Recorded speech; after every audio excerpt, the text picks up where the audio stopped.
Automation is an important part of our technology vision.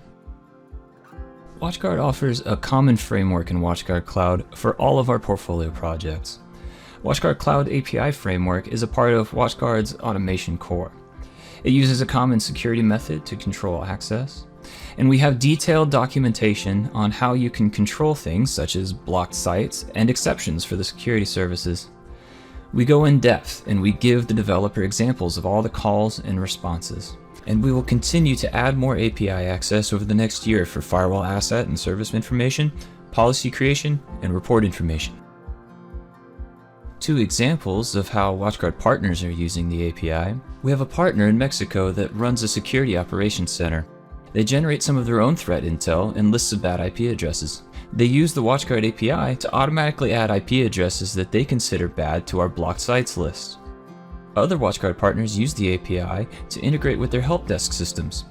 Operators can use a simple UI to enter exceptions if necessary to bypass some of the URL filtering rule.